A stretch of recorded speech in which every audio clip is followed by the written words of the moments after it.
En radio, vous trouvez toutes sortes d'émissions. Sur Radio 2M comme ailleurs, chaque émission a sa particularité, sa case, son thème. Excepté une émission. Celle que vous retrouvez une fois par semaine. Celle qui ne rentre dans aucune case. Celle qui fait bande à part. Celle que vous attendez. Ils sont déjà là. Alors si tout le monde est prêt, à la régie comme derrière le micro, l'émission L'Hebdo commence maintenant. Bonsoir à tous, ravi de vous retrouver. Bienvenue dans l'Hebdo, votre magazine d'actualité qui est tout sauf un magazine d'actualité. Merci de nous retrouver donc fidèles au poste. Alors cette semaine, un sujet qui nous concerne presque tous, l'anxiété scolaire, enfin en tout cas tous les parents. L'Observatoire national des droits de l'enfant, placé sous la présidence effective de son Altesse royale la princesse Lalla Mariam, vient de lancer une grande campagne nationale sur ce sujet. Une campagne qui tombe à point nommé alors que vous le savez, plus de 8 millions d'élèves ont repris le chemin de l'école il y a quelques jours, parfois avec enthousiasme mais aussi avec beaucoup de stress pour d'autres, d'inquiétude aussi. Alors l'anxiété, elle peut s'installer silencieusement, comme nous allons le voir. Qu'est-ce que l'anxiété déjà? Comment la déceler? Comment accompagner nos enfants? Quelles solutions concrètes pour les parents, les enseignants, l'ensemble de la communauté éducative? Pour en parler, nous recevons ce soir Kenza Nagy, experte en formation santé mentale à l'ONDE, l'Observatoire national des droits de l'enfant, et professeure de psychologie. Elle est également présidente de la CMPC, rien que ça. Merci à elle, elle va nous rejoindre dans un instant. Et bien sûr, ils sont là, fidèles au poste. Amine avec son édito sport, bonsoir. Salut Salima, bonjour tout le monde. Une semaine plutôt morose, on va le voir. Les filles, Rimel, Safia, oui. Un petit teasing. Moi, bien évidemment, avec mon info totalement inutile et une info qui va ravir d'ailleurs tous les flemmards qui nous écoutent. Bah, moi y compris, je vous en dirai plus tout à l'heure. Et toi, Rimel, Safia? On va y arriver, oui. C'est la deuxième fois aujourd'hui. Moi, je vais essayer de faire un grand écart entre Divorce du sommeil et Robert Redford et finalement aller un peu plus vers Robert Redford. Allez, vous connaissez les règles, jingle, l'hebdo, c'est parti. Installez-vous, c'est parti pour une heure d'actu. Mais c'est pas un journal, on est d'accord. C'est l'Hebdo sur Radio 2M. Et sans plus attendre, je vous demande d'applaudir et d'accueillir notre invitée, Kenza Nagy, qui va venir prendre place sur son fauteuil. Bonjour. Merci à elle d'être là. Installez-vous confortablement à mes côtés. Merci d'être là parce que c'est vraiment important de communiquer, de sensibiliser autour de ce sujet. Et la question que se pose... Bonsoir. Je ne vous ai pas laissé répondre. Invitation. Mais c'est un plaisir. La question que se posent beaucoup de parents, je pense, toi Amine le premier, non? Oui, définitivement. L'anxiété, qu'est-ce que c'est? Est-ce que c'est la même chez l'enfant que chez l'adulte déjà? Alors, de manière très large, mais aussi très simple et rapide, en une phrase, on peut dire que l'anxiété, c'est d'abord un état psychologique et somatique qui vont s'exprimer de différentes manières, différentes catégories. Ça peut être somatique, émotionnel, cognitif et comportemental. Maintenant, la différence entre l'adulte et l'enfant, elle va être au niveau de l'expression, comment la symptomatologie, donc l'envie d'exprimer cette souffrance interne de manière externe par des conduites. Donc, c'est là où il y aura une différence, notamment au niveau des différences de langage et de développement. Mais aussi, ça va être par rapport aux différentes situations que vivent les enfants, contrairement aux adultes. Donc, elle va s'exprimer de différentes manières, effectivement, entre l'adulte et l'enfant. Et pourquoi c'est important de ne pas banaliser cette anxiété? Parce que souvent, on se dit, c'est une mauvaise note, c'est une petite dispute. Voilà, on a tendance parfois à banaliser. Pourquoi c'est vraiment important de ne pas passer à côté? C'est la porte d'entrée à d'autres mots. Tout à fait, tout à fait. Alors en fait, ce qu'il faut savoir, c'est que l'anxiété, c'est un état tout à fait normal. Il est même ce qu'on appelle développemental, c'est-à-dire que dans toute situation de stress ou situation de peur ou situation de danger réel, parce qu'aussi, pour compléter un peu la définition de l'anxiété, c'est par rapport à une situation qui serait absente ou réelle. Ça, c'est un point fondamental. Donc, des fois, on peut avoir une pensée par rapport à quelque chose qui n'est pas arrivé. Par contre, quand on est dans une situation réelle de danger ou n'importe quelle situation menaçante, l'anxiété, elle est normale. C'est normal parce qu'elle va sécréter suffisamment d'hormones et donner suffisamment de signaux cérébraux pour demander de fuir ou de trouver une stratégie d'évitement. Donc, ce qui fait que à ce moment-là, dans cette étape tout à fait simple et saine, elle est normale. Maintenant, quand on parle d'anxiété au-delà de la normalité, mais normal, il n'y a pas de norme, c'est pas le côté normatif. Quand vous dites normal, c'est-à-dire qu'elle impacte pas les notes des enfants, son bonheur entre guillemets, etc. C'est normal d'être anxieux, mais qu'elle ne vienne pas entraver, le développement de l'enfant, son évolution, qu'il soit scolaire, familial ou autre. Par exemple, l'anxiété, ce qu'on appelle des comportements régressifs. On peut passer, par exemple, on peut être dans la situation d'un enfant qui se concentre bien en classe, qui a un comportement plus ou moins adapté et qui respecte la loi interne de la cité scolaire et qui a des notes qui se valent, bonnes ou mauvaises. Je ne rentre pas dans ce débat parce que je le trouve des fois un peu violent. Tout est relatif. Oui, exactement. Donc, ce qui fait, des fois, on peut avoir des comportements régressifs de l'enfant qui peut se concentrer et du jour au lendemain, il ne se concentre plus. Ou ça se voit sur ses notes. Et des fois, il peut être mal jugé. On va lui demander de faire mieux alors qu'en réalité, il est en souffrance. Est-ce qu'on a des signes, justement, des signes concrets ? C'est-à-dire, peut-être que des fois, ça peut se traduire par des vomissements, par des les plus fréquents, troubles, les signes les plus fréquents qui reviennent. Qu'est-ce qui doit alerter quand il traîne à faire son cartable et tout, est-ce qu'on a des signes que les parents et les enseignants peuvent justement repérer Tout à fait. Alors, comme je disais tout à l'heure, il faut catégoriser, il faut se rappeler des 4 catégories. Alors, on a les comportements somatiques, ceux que vous venez de citer. Donc, on peut avoir des tremblements, on peut avoir des vomissements, des constipations. Des fois, il y a même des enfants qui peuvent avoir ce qu'on appelle un fécalome. Des fois, c'est des bouchons qui viennent un peu entraver le système digestif normal, sain.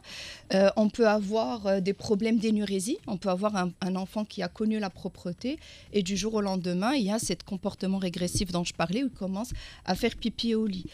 Dès qu'on a ces comportements-là somatiques, donc ces expressions somatiques, des transpirations, des tremblements, mais juste pour revenir au contexte, ça va être lié à l'école. C'est-à-dire à chaque fois qu'il va se réveiller pour aller à l'école ou la veille juste avant de dormir pour aller le lendemain à l'école, s'il a ces expressions somatiques, là, il faut bien évidemment faire ce qu'on appelle un diagnostic différentiel, écarter l'origine organique pour ne pas passer à côté de quelque chose de somatique. Et si ce n'est pas avéré, à ce moment-là, s'inquiéter, se poser la question du pourquoi, du comment. Ça, c'est la première catégorie, somatique. Après, il va y avoir cognitif, c'est ce que je disais tout à l'heure. Ça peut être la concentration, ça peut être vraiment tout ce qui va venir demander des opérations cognitives, la mémorisation, le raisonnement. Là, ça va s'impacter beaucoup plus sur les notes parce que il va perdre des informations et quand il sera évolué, ça se verra. Après, on a l'émotionnel, peur, colère, tristesse, donc des émotions, mais vraiment des émotions très fortes, des fois pas suffisamment adaptées à la situation ou des fois exagérées dans l'intensité. Et après, comportemental, je vais donner les 2 extrêmes, violence. Et c'est pour ça qu'on demande tout le temps aux parents et aux enseignants, s'il vous plaît, quand on a des enfants violents, on ne les juge pas parce qu'il n'y a jamais un enfant tout seul. Si un enfant est violent, il y a une raison derrière. On ne naît pas violent, il n'y a rien de génétique là-dedans. Et l'autre extrême, c'est l'isolement. Donc, ou être un peu trop là, mais de manière agressive, et l'isolement, être là, voilà. Merci, c'était très clair pour les parents quand même qui sont désarmés. La question, à partir de quel âge, vraiment de quel âge on peut commencer à s'inquiéter est-ce qu'il faut attendre Ah oui, à partir de quel âge on devient anxieux déjà ? En fait, c'est une question, ça dépend déjà de quel référentiel on part et de quel angle de vue on voit les choses. Pourquoi ? Parce qu'il faut savoir qu'aujourd'hui, les sciences, qu'elles soient psychologiques ou pédopsychiatriques, ont énormément évolué. On parle même de la dépression du nourrisson. Donc on peut avoir un nourrisson, alors on ne va pas dire anxieux tel qu'on le dirait sur un adulte, on n'a pas encore ce système idéique de la pensée, de la cognition, il faut lui laisser le temps d'évoluer un peu, mais on sait très bien que tout ce qui est de l'ordre du psychique, le nourrisson, même le fœtus est concerné. Donc ça va être toujours une histoire d'équilibre. Et ça c'est lié à la personnalité, il y a la personnalité qui vient mettre son grain de sel là-dedans. Alors, encore une fois, je pense qu'il faut nuancer un peu. Il y a ce qu'on appelle le tempérament, il y a ce qu'on appelle un peu l'héritage transgénérationnel, quelque chose avec laquelle on vient, qui va s'exprimer à des âges un peu plus évolués. Mais un nourrisson est un être vulnérable et il a besoin, nous sommes le seul être vivant, quand il arrive au monde, on est totalement dépendant de l'autre. Et l'autre, ce n'est pas juste nourrir et nettoyer. C'est vraiment une vraie alchimie, un vrai ce qu'on appelle le holding, c'est-à-dire vraiment contenir l'enfant pour qu'il puisse se sentir suffisamment protégé, en sécurité pour évoluer.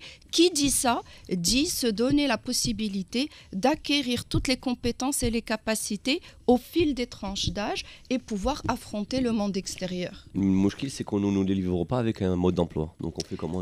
Ouais, nous faut une boîte à outils à côté et un mode d'emploi parce que. Outillés, nous, effectivement, et surtout qu'on est nous-mêmes anxieux généralement quand on vient de donner la vie. Donc les bébés sont Comment des éponges. C'est le. Non mais c'est vrai, la question est pertinente finalement. Comment est-ce qu'on fait parce qu'on, je te coupe, Amine. Je suis désolée. On va revenir quand même à la pourtant, campagne elle était bien ma nationale. question. Elle est très bien, mais on y reviendra après parce que Madame Nagy est là pour parler quand même de cette campagne nationale qui a été lancée pour lutter contre l'anxiété scolaire. Comment elle se décline cette campagne?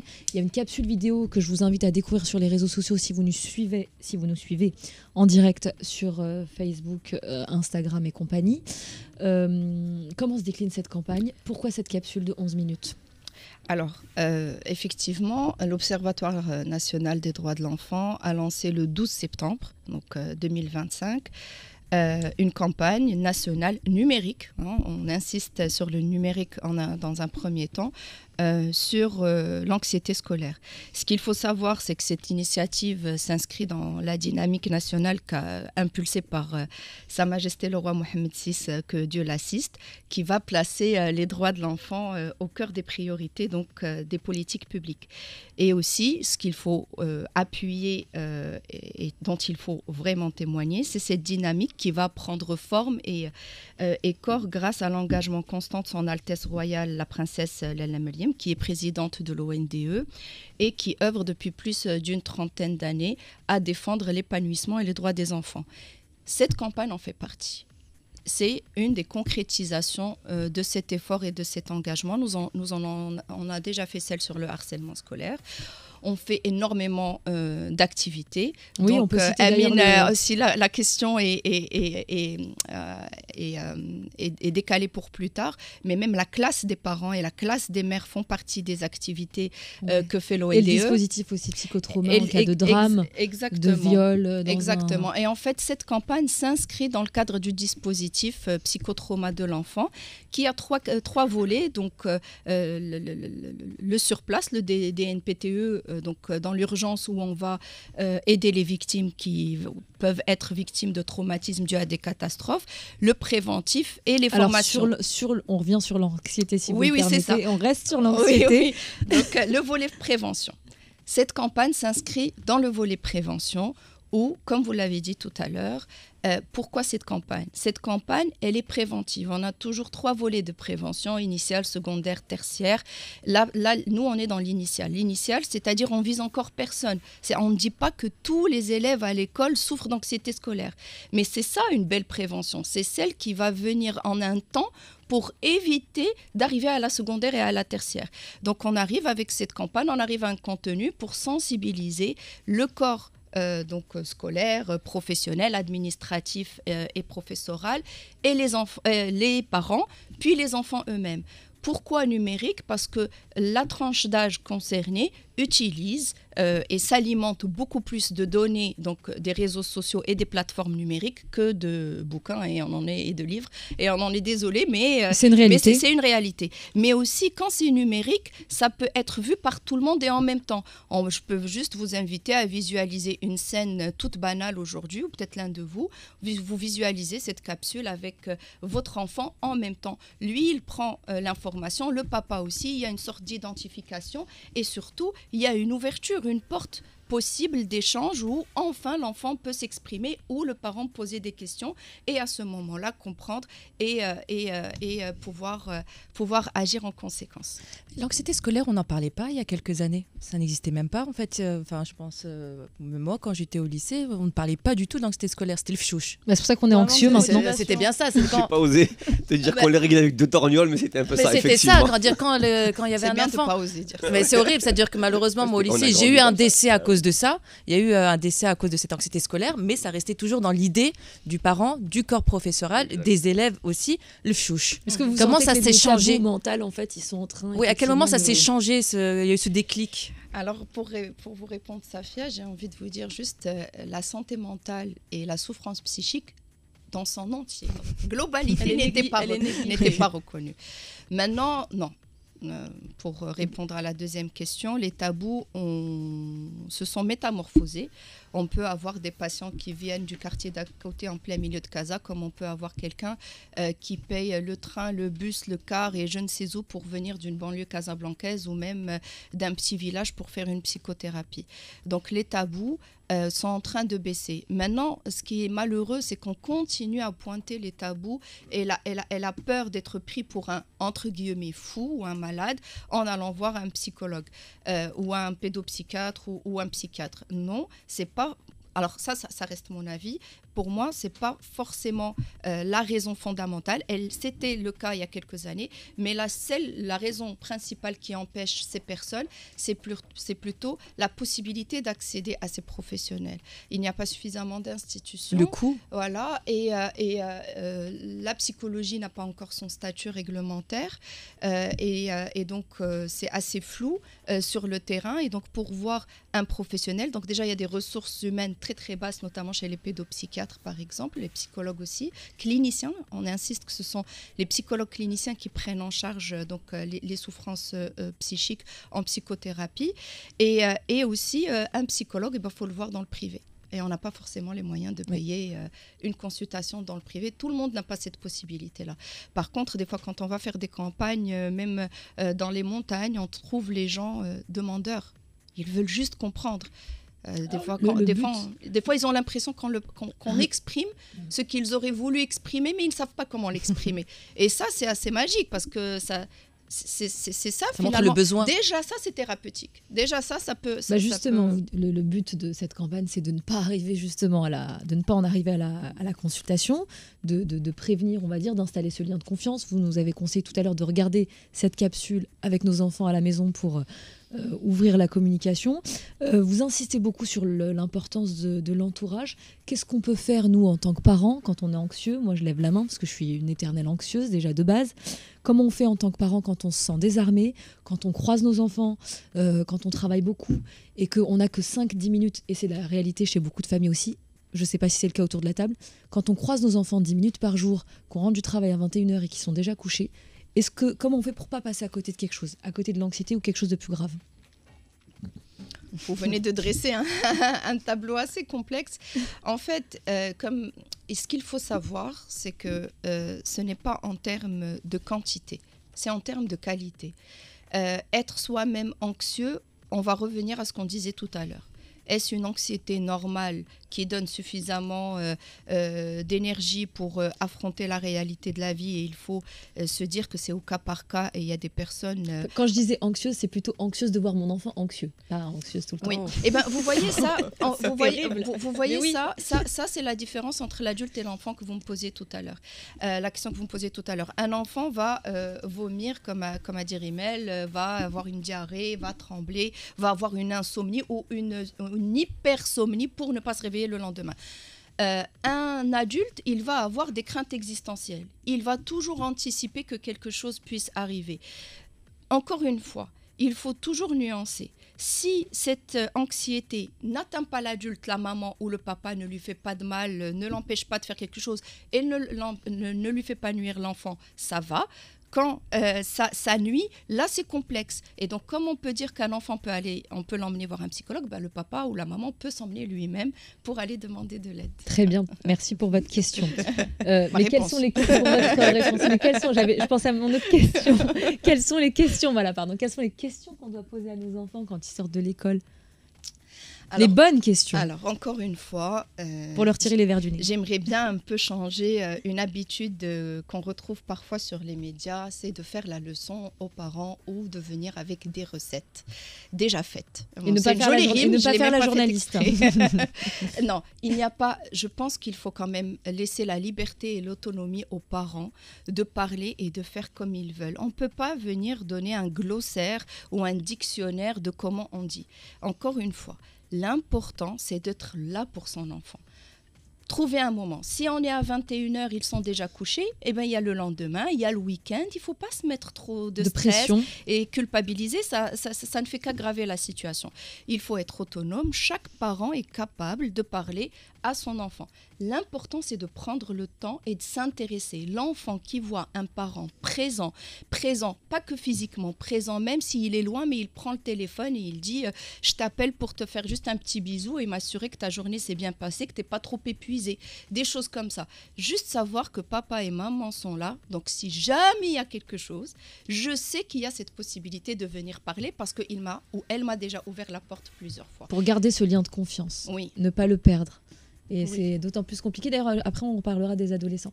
Rimel. Oui, au Maroc, je voulais juste citer un chiffre. Au Maroc, on a 280 000 élèves qui abandonnent l'école chaque année. Oui. Donc on parle du décrochage scolaire. Est-ce que le refus scolaire anxieux en est pour quelque chose ? Oui, en fait, l'anxiété scolaire, comme on a dit, vraiment sa définition la plus large, ça va être des expressions de peur et de panique liées spécifiquement au milieu scolaire. Donc, c'est ce qui va l'empêcher de poursuivre un parcours normal.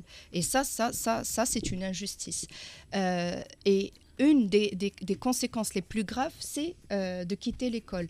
Maintenant, attention, on ne fait pas de raccourci. Il faut au cas par cas voir est-ce qu'il y avait des situations psychologiques qui ont mené à ça. Et des fois, c'est le milieu qui pousse à ce rejet. Et je parle notamment des milieux plus précaires qui sortent leurs enfants malgré la loi et la réglementation, l'obligation de scolariser ces enfants. Tout à fait.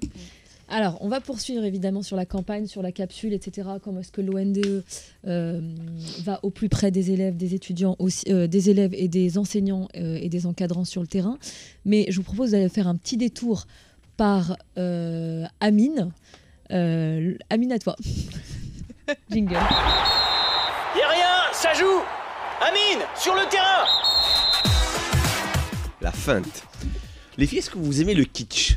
Le quoi? Le kitsch. Ne me dis pas c'est un nouveau sport comme Mais le paddle. non, C'est être le kitsch. Connaissez-vous Non, le C'est kitsch. être Kenza, kitsch, non? c'est tout ce qui Le touche kitsch. le côté un peu kitsch, ancien, mais- rétro. C'est une Le côté tendance. peut-être trop, voilà. C'est quoi? Heureusement, Kitsch, tu vois. kitsch. Bon, allez, c'est pas grave, je vais quand même vous faire découvrir Je un pensais que extrait t'allais du chanson sport, qui est kitschissime. Non, non, c'est une vraie chanson kitschissime qui est sortie à la fin des années 80 et qui va bien résumer un peu le mood actuellement. Vous pouvez vous moquer, hein, c'est même fait exprès. Donc écoutez ça. Il y a des jours comme ça, on se réveille avec un cœur si bas. Si tu savais les arcs-en-ciel qui naissent après la pluie, ne pleure pas, il y a des jours comme ça. Voilà, c'est personne officiel. n'a reconnu, Amine, je suppose. Amine est vieux. Mais non, c'est qui Personne ne Oh là connaît là. cette on chanson. précise, pardon, Amine. Alors, cette excusez-moi. chanson, Non, c'était un groupe. non, je te coupe. Ok, vas-y. Je tiens à vous préciser que Amine a fait un gros flop. Il nous a demandé Mais donc, non. pendant la diffusion de cette vidéo si on Mais connaissait autour de la table. incroyable. Personne ne connaît. Mais c'est pas un J'imagine flop, que c'est vous fait non pour. plus sur les réseaux sociaux, vous Mais ne il est connaissez pas. incroyable. C'est même pas- honteux que c'est ça pas passe sur les réseaux c'est sociaux en pas ça, 2025. C'est pas ça un flop. Vas-y, L'idée, c'est ce que continue. vous connaissez, c'est pas ça un flop. Poursuis. Et la réponse classique, c'était ne pas connaître. Poursuis. Voilà, très bien. Merci. Donc il y a des jours comme ça où tu m'énerves. Vas-y. Parce qu'en fait, c'était une semaine qui était horrible. C'est pas seulement la journée que je passe avec toi, Salima. Parce qu'en vérité, après de jolis moments de grâce qu'on a vécu pendant toute cette année 2025, c'est une sale semaine qu'on a vu passer. Avec deux événements marquants qui nous ont laissé le cœur bien lourd, à vrai dire. Est-ce que tu goûtes ma poésie? Oui, mais je vois pas le lien avec la vidéo. Ok. Il y a des jours comme ça. Vas-y, continue.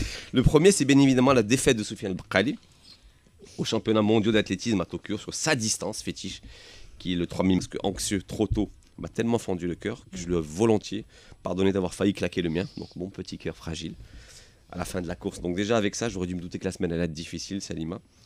Et j'ai pas été déçu, ne serait-ce que de la passer avec toi ce vendredi. Je te trouve dur quand même. Non, c'est vrai, c'était horrible. Oui, quand mais tu vis ça, on est dégoûté pour lui. c'est Mais, ce que je viens de te dire. mais- On est tous. mais on reste toujours fiers. Le Bien sûr, gars, il on s'est est fait hyper tout fiers. seul. Oui, il mais a vraiment- bon, je te trouve C'est dur. horrible. Je te Ah non, trouve mais dur. c'est pour ça que j'ai dit que la semaine était horrible. Parce que Oui, quand oui. tu vis ça, tu sais, comme toi, tu es extrêmement jeune. Mm. T'as pas vécu les années Aweta, Algarro, et compagnie. Si, le Garo, j'ai connu, bien sûr. J'ai pas dit que tu as connu, tu as vécu. Oui. Est-ce que tu as vécu Oui, bien Voilà. sûr. Avec Donc, en mes fait, parents, chaque à fois- travers mes parents. Voilà, mais chaque fois, donc, il y avait ces grands champions qui couraient. Pour nous, c'était un événement national. Et donc, notre cœur s'arrêtait de courir s'arrêtait de battre, le temps d'une course. Et là, je trouve que c'est vraiment cruel ce qui est Oui, arrivé. mais juste ça fait pour- partie du jeu. Tu sais, Ouais, de faire mais des bon, boulettes dans voilà, le sport. ça fait quand même. Après, il y ça a faut quand même des- l'autre bonne nouvelle. Cette semaine, je ne sais pas si vous avez suivi le neveu de Hassan Nader, qui n'est autre. Ouais, c'est Isaac, marrant, ça. Isaac Nader, Mais maroco-portugais. il faut expliquer qui c'est Hassan Nadera Salima, parce qu'elle a vécu avec nous assez longtemps pour ça. Kenza Nagy, vous suivez un peu, vous, le sport? Oui, beaucoup de sport, football, l'athlétisme. Ah bah j'aime football, beaucoup. on y vient justement. Ouais. Voilà. Bah, en fait, parce que les amoureux de la Botola, donc Rimel et moi, on était comme des fous à attendre en fait, la reprise de cette Botola. Ça tombait bien, parce que sachez, mesdames et messieurs, surtout mesdames ici, que le hasard du tirage en fait, au sort et du calendrier, nous a offert ce mercredi, juste avant-hier, l'un des matchs les plus attendus de la saison. On appelle ça un classico, entre les Phares et le Raja.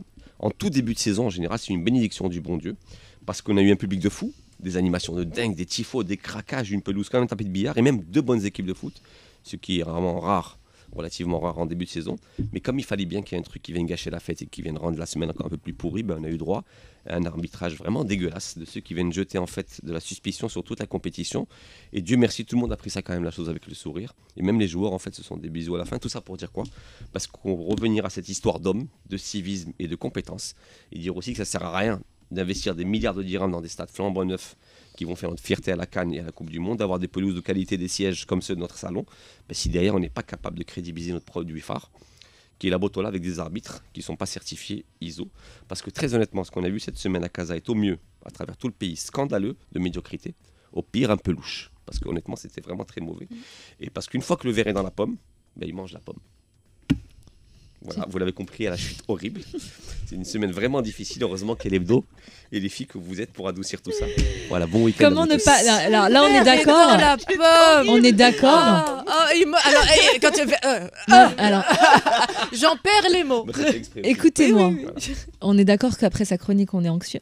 Oui. Donc, Bah on va Mais quand on est à revenir. côté de lui, on est anxieux. On peut parler Oh, de, c'est pas on vrai, peut tu m'aimes parler bien. d'anxiété de performance, par exemple, pour tout à l'heure, pour Sofiane Prali. C'est vrai que chez les adolescents, on souffre beaucoup d'anxiété de performance où on a ce besoin ultime de performer dans tout jusqu'à. Et ça, s'en on faire peut mal. l'amplifier, nous, en tant que parents. On dit n'est pas, on peut pas pression que aussi. l'amplifier, on peut même le déclencher parfois. Mais ce qu'elle dit est vraiment vrai, parce que dans le tennis, par exemple, il y a ce qu'on appelle la peur de gagner. C'est parfois tu sers sur le dernier jeu du match, bah ça tu le sais certainement. Tu mènes 40-0 par exemple, il y a 3 balles de match, bah, tu as tellement peur de gagner que là tu as la main qui tremble en fait et tu n'arrives pas à conclure. Parfois tu te fais remonter, Et là, c'est vous- ce qui s'est passé d'ailleurs Ouais. sur le dernier Roland Garros. Et là, par exemple. Et tu perds le match en fait. Et ça arrive dans tous les sports.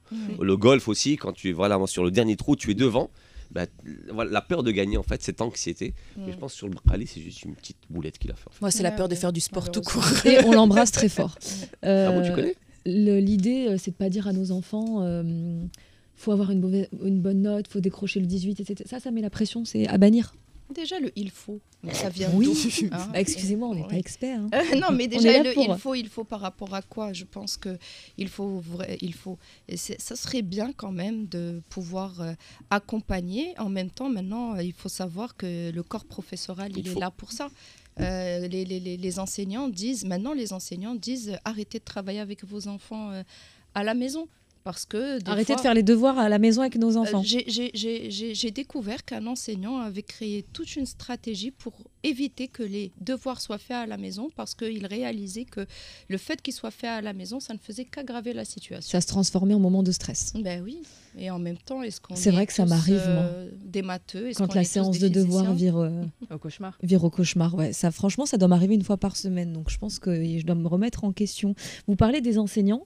Est-ce qu'ils reçoivent aujourd'hui une formation Tout à qualifiée? Que fait l'ONDE de ce côté-là pour leur fournir toutes les armes? Tout à fait, tout à fait. Alors, dans ces 3 volets du dispositif, il y a, comme on a dit, l'aspect formatif. Donc, il y a tout un volet de formation où l'ONDE, donc l'Observatoire national des droits de l'enfant, a mis en place des formations qui peuvent être initiales dans certains métiers, certaines professions, et continue. Et dans la continue, donc il y a 2 choses qui sont faites pour le moment concrètement. C'est qu'on est déjà à notre 3e édition de formation continue pour les enseignants sur la santé mentale. Donc vraiment, on leur parle de tout ce qui peut leur servir, non pas pour devenir des psychologues ou des pédopsychiatres, vraiment et surtout pas, mais ce sont des connaissances qu'ils rajoutent aux siennes et qui les aident à mieux accueillir l'enfant et surtout à éviter certains comportements qui peuvent nuire ou qui peuvent leur nuire à eux aussi. Et donc ça, c'est la formation continue. Et il y a aussi, quand on avait lancé la campagne contre le harcèlement en milieu scolaire, il y a en ce moment, depuis maintenant l'année dernière, nous sommes à la 2e année et c'est sur 3 ans, où on forme des enseignants sur la question du harcèlement scolaire et des enfants pour devenir des ambassadeurs à l'école et former vraiment les ressources humaines à l'intérieur, voilà, pour qu'ils puissent être les garants d'un non-harcèlement à l'intérieur de leurs écoles. Parce que c'est tentaculaire, hein, atteindre 8 200 000 élèves, on a l'impression que c'est une mission impossible. Tout le corps professoral du Maroc. C'est sur les presque 4000 établissements qui existent, surtout au collège, quelques lycées, pour pouvoir vraiment faire en sorte, surtout que la préadolescence et à l'adolescence, c'est là où il y a quelques artifices, un feu d'artifice qui est lancé dans le ciel, parce qu'il y a des passages collège-lycée qui font peur, ou du primaire-collège, il y a la prépuberté, il y a puis l'adolescence, il y a des facteurs sociaux, des facteurs hormonaux, des facteurs psychiques fondamentaux, donc c'est vraiment un intervalle temps. Ça, c'est pour les périodes où l'anxiété peut se déclencher plus facilement qu'à une autre période. Tout à fait. Déménagement, etc. Tout à fait. Ça y est, notre enfant est anxieux, on le sait. Il y a un diagnostic qui a été posé. Qu'est-ce qu'on fait ? Eh ben, on l'emmène chez le professionnel, ni plus ni moins. Mais c'est tout, juste la consultation. Alors déjà, diagnostiquer par qui ? Il faut faire très très attention. Le diagnostic, il est fait par un professionnel de la santé mentale. Vu qu'on parle d'enfants, on parle de pédopsychiatre et on parle de psychologue clinicien.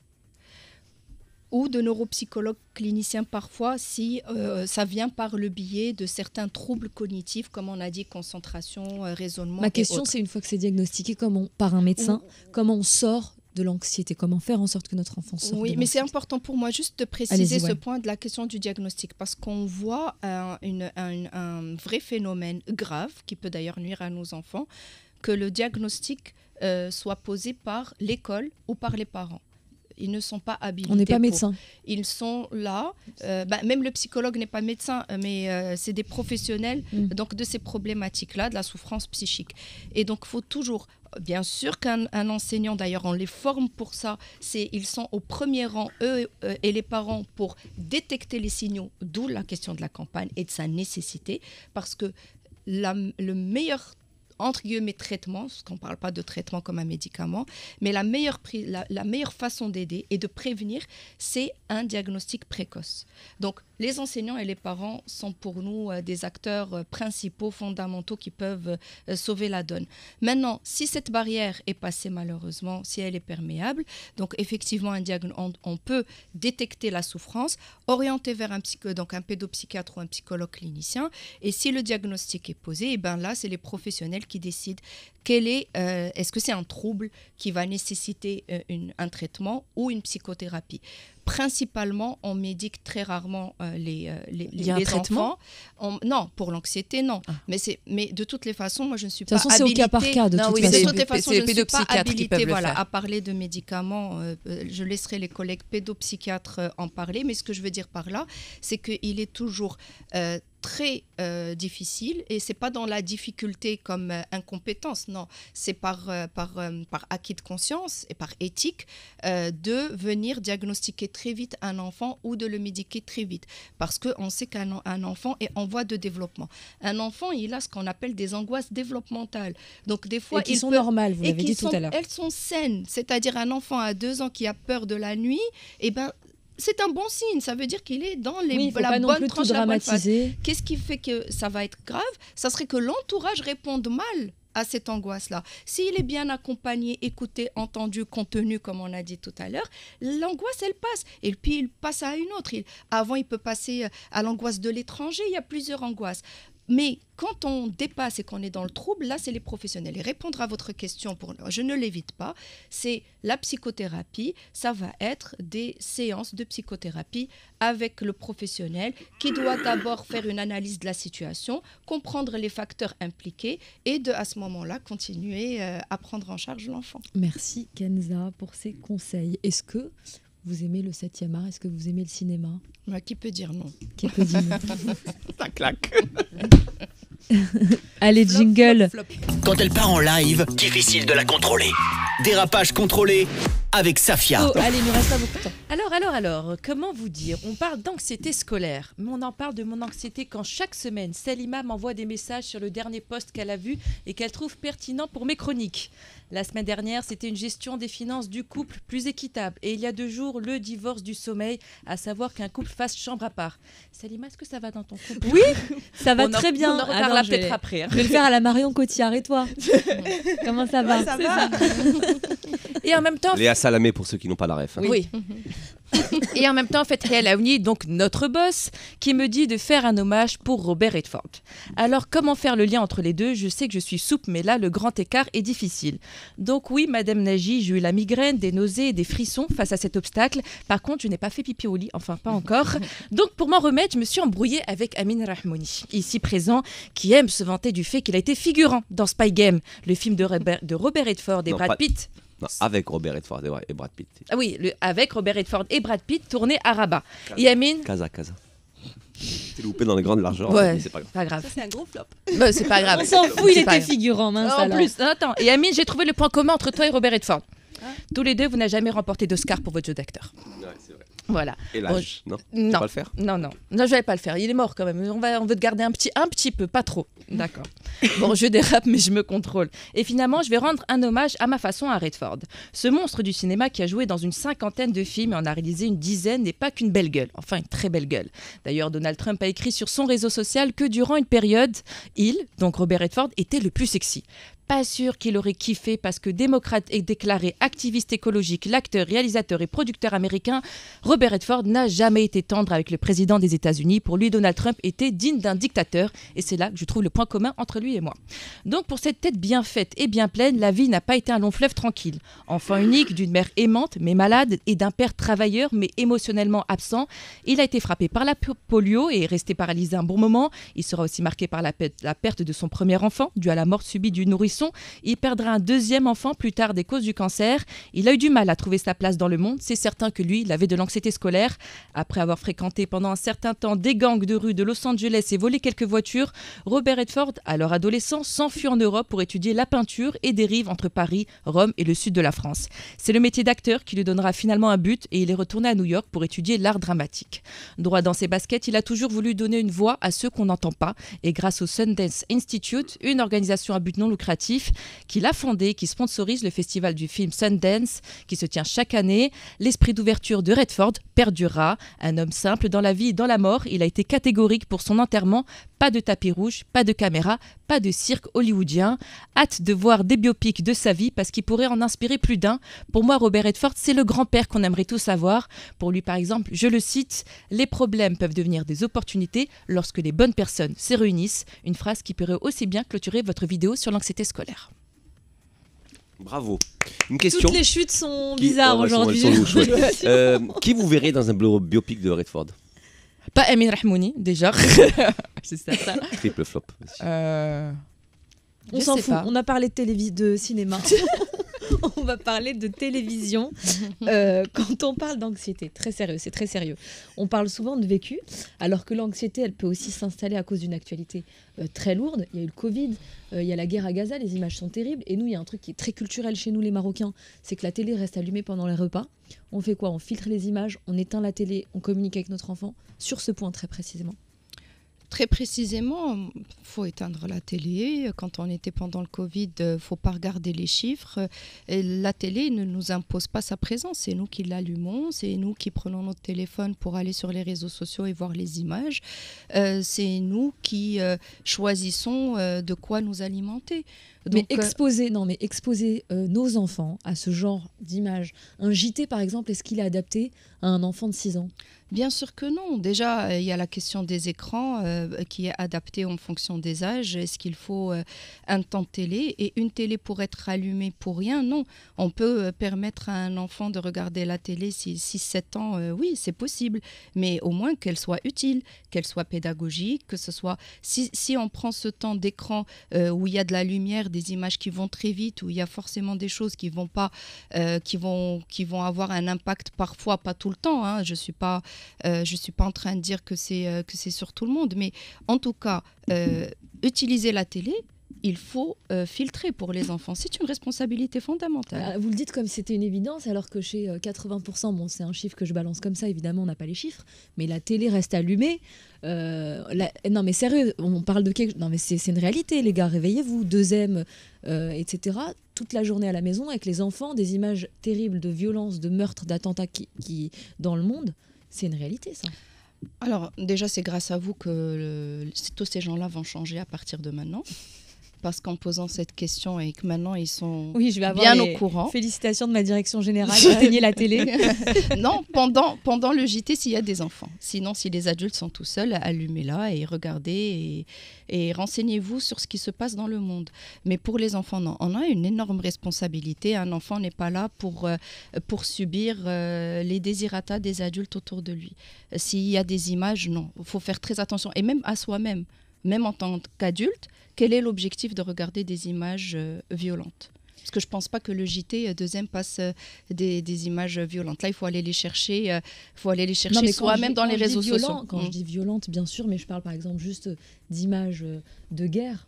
On est même si effectivement nous-mêmes en tant que journalistes on filtre, c'est déjà dur pour des enfants. Excuse-moi Salima te couper, mais aujourd'hui les jeunes, je pense qu'ils voient des images de guerre pratiquement tous les jours. Il suffit juste de voir les jeux vidéo auxquels, Free Fire, les trucs. Oui, mais bon, encore la vie, on est dans une réalité virtuelle entre guillemets. Donc, oui, mais c'est tellement bien fait que tu as l'impression que tu regardes des images réelles. Donc, pour vous donner une réponse vraiment plus axée psychologie et développement psychique, il faut savoir déjà qu'un enfant avant 6 ans n'a pas la notion de la mort. Donc si moi je le mets face à ces sujets-là, ou si je lui charge la tête avant qu'il n'ait des capacités d'abstraction, de réflexion et autres, là je le surexcite cérébralement et je le mets dans des difficultés de compréhension et je lui fais mal. Et après, je peux susciter effectivement une angoisse, une anxiété, une phobie scolaire, etc. Kenza Najid, vous êtes aussi donc présidente de la Société marocaine des psychologues cliniciens, je l'ai dit tout à l'heure. Quels sont selon vous les grands chantiers prioritaires? On a déjà dit qu'il y a beaucoup de choses qui ont été faites au cours de ces 30 dernières années, que les tabous ont été brisés, en tout cas en grande partie. Quels sont les grands chantiers prioritaires pour les années à venir pour la santé mentale des enfants? C'est une énorme question, parce que si j'y réponds, je vais poser tout le programme futur pour la santé mentale. Alors déjà, je peux dire que la Société marocaine des psychologues cliniciens est partenaire de l'Observatoire national des droits de l'enfant, qui nous ont fait confiance il y a 2 ans. Nous avons un partenariat où on collabore ensemble pour la question de la santé mentale. Et effectivement, tous ensemble, on défend donc les droits, que ce soit des enfants, mais même des adultes, leurs droits, leur accès à une santé saine et équilibrée, notamment mentale. Les chantiers, oui, ça va, on l'a dit tout à l'heure, l'accessibilité donc à ces professionnels, qu'ils soient dans le privé ou dans le public, dans les institutions hospitalières ou autres. La formation, qu'on puisse améliorer la formation de tous ces professionnels de la santé mentale. Et quand on parle de profession et qu'on parle de psychologie, réglementer la psychologie, parce qu'aujourd'hui, c'est ouvert à tous les charlatans. Donc, tout le monde peut se dire psychologue parce que c'est pas réglementé. Qui dit pas réglementé, donc dit pas d'usurpation de profession, donc comme si elle n'existait pas. Et pourtant, nous sommes partout, dans le privé, dans l'université, dans le public, dans les hôpitaux. C'est vraiment un paradoxe un peu difficile à réaliser. Donc, je sais pas qu'est-ce qu'on n'a pas encore compris dans la nécessité de pouvoir prendre en charge initialement la formation des professionnels, leur accès aux institutions et donc à des postes pour pouvoir être disponible à tous ces citoyens en souffrance. Ça, c'est fondamental. Par rapport, vous avez des questions ? Par rapport à la campagne nationale, comment faire en sorte de mobiliser tout l'écosystème, faire en sorte que tous les maillons tiennent, donc parents, encadrants, profs, etc. etc. Je pense qu'elle est là, l'intelligence, de commencer par une campagne numérique. C'est d'abord, il n'y a pas plus simple pour diffuser largement l'information. Après, tisser ces maillons, ça va être, comme on a dit tout à l'heure, il faut savoir que l'Observatoire national des droits de l'enfant a une multitude de partenariats maintenant avec presque toutes les autorités, tous les ministères. Il y a une solidarité extraordinaire avec des objectifs et des projets concrets. C'est-à-dire, la première année, on a formé plus de 900 professionnels. La deuxième année, on est au même chiffre. Et là, on attaque la troisième. Alors, imaginez de chaque professionnel, et quand je dis professionnel, on parle grâce au partenariat avec les ministères et les différentes institutions publiques, on parle des médecins, on parle des enseignants, on parle des magistrats, des éducateurs spécialisés, vraiment de tous ceux qui vont être de près ou de loin, directement ou indirectement avec des enfants. En contact avec Donc l'enfant. imaginez 900 professionnels, chacun va recevoir je ne sais combien de familles et je ne sais combien d'enfants. C'est ça la ramification et l'arborescence pour pouvoir tisser tous ces belles mailles et faire En sorte que ça fonctionne. en sorte Que ce soit sur le plan de l'anxiété, mais aussi de l'harcèlement, l'harcèlement, etc., etc. Vous faites votre lit le matin? J'adore la transition. La transition. Honnêtement, Oui. Dites la vérité. il faut être honnête apparemment, il faut être authentique quand on est dans Oui. ce domaine-là. Non. Non, moi non plus, figurez-vous. Et toi, Amine? Vous allez pas me croire. Oui? Tu le fais. Oh là là, t'es grave. Et toi? Moi, non, mon mari, oui. Ok. En fait, on n'est plus. Voilà. C'est vrai. Bah, Rimel, alors toi, tu le fais? Bah du coup non. Ça fait 28 ans que je le fais pas. Et... Ma mère me l'a toujours reproché, ça c'était la pression Ah, moi, de mon j'étais- adolescence. Moi, Fais je ton crois que lit. c'est la première chose que ma mère m'a forcé à faire. Ah ouais? Mon lit. Mais on vous a pas fait le Marion Cotillard? Non. Non. Et Et vous Ah bah oui, effectivement. Moi j'ai dit non, non, je le fais jamais. Rimel, vas-y, jingle. Je vous jure, c'est vrai. Alors oui, aujourd'hui j'ai une info qui ne sert absolument à rien mais qui va vous faire plaisir. Tenez-vous bien, il ne faut jamais faire son lit le matin. Et non, ce n'est pas une excuse inventée par des flemmards comme moi, c'est une étude britannique très sérieuse qui le dit. Alors regardez, on va écouter ensemble cet extrait, c'est un monsieur qui nous explique pourquoi on ne doit pas le faire. Les feignants vont être contents, mais surtout, ne faites pas votre lit le matin, laissez-le dans cet état. Et est-ce que vous savez pourquoi? Eh bien, votre santé va vous remercier, parce que même si vous n'avez pas de partenaire, sachez que vous ne dormez pas seul. En effet, il y a des millions d'acariens qui dorment avec vous. Et savez-vous, qu'est-ce qui fait que ces acariens peuvent pulluler dans votre lit? Eh bien, c'est tout simplement la chaleur et l'humidité dégagées par votre corps pendant la nuit qui vont faire que ces bestioles vont se reproduire. Et donc, si vous fermez le drap, vous gardez la chaleur et l'humidité, et là, c'est la cata. Donc, il faut aérer et surtout ne pas faire les lits le matin. Les En acariens gros, c'est l'idée est terrible. simple. Ouais, l'idée elle est dermatologiques, simple. Quand de vous faites l'allergie. Ouais, quand vous faites votre lit tout de suite, vous enfermez la chaleur et l'humidité sous la couette. Résultat, c'est pile ce qu'il faut pour que les acariens s'éclatent à se reproduire. Et à l'inverse, donc si vous laissez votre lit défait, les chercheurs expliquent que ça les déshydrate et ils meurent. Donc voilà, après 28 ans de vie, je découvre avec bonheur que mon hygiène de vie, c'était juste normal. Était la bonne finalement. Était la bonne. C'était normal. Non mais il précise voilà. pas enfin il faut laver ses draps tous les combien de jours déjà. Alors, Ça aide, tu Une vois, fois, parce que je pense que c'est une fois toutes les 2 semaines. Il faut Ah bon aérer. Ah bon Bah Ouais. Moi, je suis une fois moi par je pensais que semaine. c'était moins. Ah oh, non, moi C'est c'est une une fois fois par ouais, semaine. une fois Ouais, tous les ouais, dix Je moi fais jours. pas, je vais dormir seule. On est en train de rentrer un peu trop dans les détails un peu intimes, donc Non, on va mais s'arrêter lavage là. de drap, c'est intime. Mais pourquoi on lave les draps souvent? Pour la propreté. Ah ok. Bah Parce oui, il qu'il y a une tonne de acariens, parce bactéries. qu'on ne À dort cause pas des seul. acariens, Ah oui, effectivement. bah, bien sûr. Qui s'éclate la Voilà. S'éclate à se reproduire. Oh là là là là là là. Alors c'est la tradition. À la Tout fin. ça pour ça? Bah oui, Toutes non, ces on a- recherches. Je pense qu'on a parlé. Attends, on a parlé de harcèlement, d'anxiété.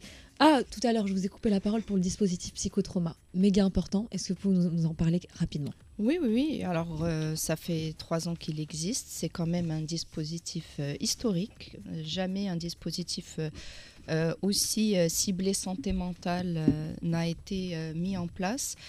parce que, comme on a dit, il a des actions concrètes, ponctuelles et parfois assez constantes sur le temps. Ponctuelles, comme on a dit, ça va être le dispositif national qui va partir sur place quand il y a des catastrophes ou naturelles ou humaines. Par exemple, comme le séisme qu'on a eu, humaine, ça peut être un viol collectif, comme le petit garçon. C'était le cas récemment. Oui, effectivement. Le Douar. Oui. Alors, en tête. Question difficile. Vous me posez une colle. Mais je me rappelle plus. Non, c'était le. Lors du Moussé Moulay Abdallah. C'était le Moussé Moulay Abdallah à côté de Jidel Jadida, effectivement.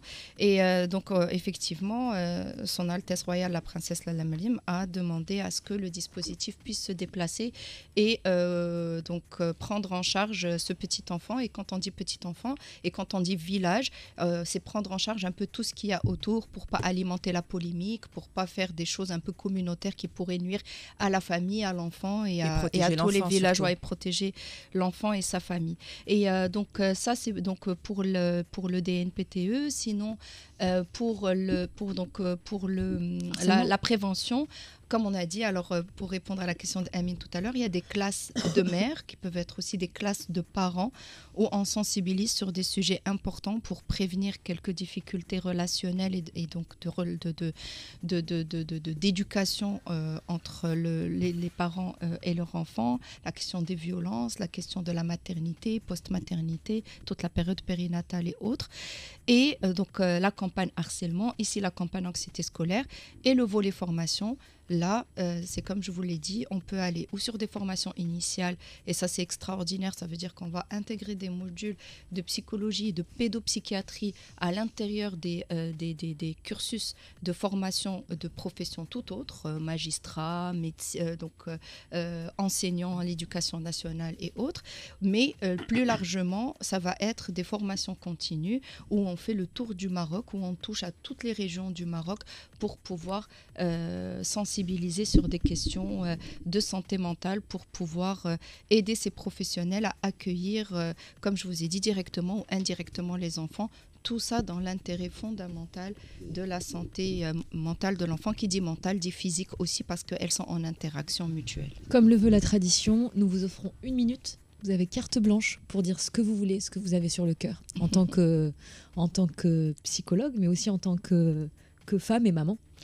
Oui, bon, c'est vrai que je pourrais m'exprimer en tant que telle, mais je vais choisir quand même de m'exprimer en tant que représentante ici de l'Observatoire national des droits de l'enfant. C'est important parce que il faut prendre au sérieux tout ce travail qui se fait. On a quand même aussi, il faut le dire et il faut insister, la vice-présidente de l'ONDE qui est professeure Islam Benjeloun, qui fait des efforts extraordinaires pour pouvoir concrétiser tous ces efforts, tous ces engagements sur le terrain. Et il y a des campagnes concrètes, elles ne sont pas faites juste pour être faites. Elles sont là, il faut qu'on puisse toucher les gens. Il faut que les gens comprennent que ce travail n'est pas fait juste pour être décoratif ou superficiel. On parle de souffrance et il n'y a pas pire qu'une souffrance interne. Si elle est silencieuse, c'est l'ultime gravité. Même des fois, quand elle s'exprime, elle peut s'exprimer de manière explosive. Aller très vite dans des raccourcis de jugement ou disciplinaire, c'est d'une injustice énorme. C'est la pire chose à faire. Mais bien sûr, maintenant, on ne juge pas ceux qui jugent non plus. Parce que, non mais c'est vrai, parce que ça peut partir d'un point d'ignorance. Maintenant, quand on fait, quand on va chez les professionnels, on leur fait la formation continue. Quand on va chez le citoyen lambda et on essaie de faire en sorte de faire des capsules en derija, en arabe, pour qu'on puisse vraiment toucher tout le monde. Là, on ne peut plus parler d'ignorance. Et en 2025, aussi les réseaux sociaux, c'est parfois ils sont nocifs, mais ils sont aussi très positifs dans le sens où ils nous ont ouvert sur des connaissances vraiment très larges. On ne peut plus dire aujourd'hui qu'on ne savait pas ou qu'on ne comprend pas. Nous, de notre côté, à l'ONDE, on fait ce qu'il faut faire, mais il faut que tout le monde puisse donner de lui-même et se dire qu'une souffrance interne, eh ben, ça reste une souffrance quand même. C'est pas parce qu'elle est interne et qu'elle ne dérange pas la société. Pourquoi le trouble mental dérange? Parce qu'il s'est exprimé vers l'extérieur. Il vient troubler les normes sociales. Donc non, on ne guérit pas quelqu'un ou on ne tend pas la main à quelqu'un juste quand il dérange. C'est dès qu'il souffre, il faut pouvoir orienter vers les professionnels ou apporter l'aide. Et je conclus sur la cellule d'écoute, le 2511 de l'ONDE, qui est là. Disponible 24 heures sur 24, 7 jours sur 7, pour accueillir les appels des personnes. On peut le redire. On n'a pas le temps. C'est très important ce qu'elle vient de dire, parce qu'on n'a pas assez parlé effectivement du 2511 qui a été lancé il y a pas mal d'années déjà en grande pompe. 2511, pour ceux qui nous écoutent, c'est très très important. Pour n'importe quel problème qui touche à l'enfant, appelez ce numéro. 2511. Le 2511, exactement. Le message est passé il est très très important. On me dit que je ne peux plus déborder. Voilà, nous arrivons au terme de cette édition. Merci Kenza Nagy d'avoir répondu à toutes nos questions. Merci pour votre engagement sur le terrain, sur un sujet aussi crucial. Merci à vous, la team, Safia, Amine, Rimel pour vos chroniques. Et surtout, merci à vous, chers auditeurs. Et on se donne rendez-vous la semaine prochaine. Salut!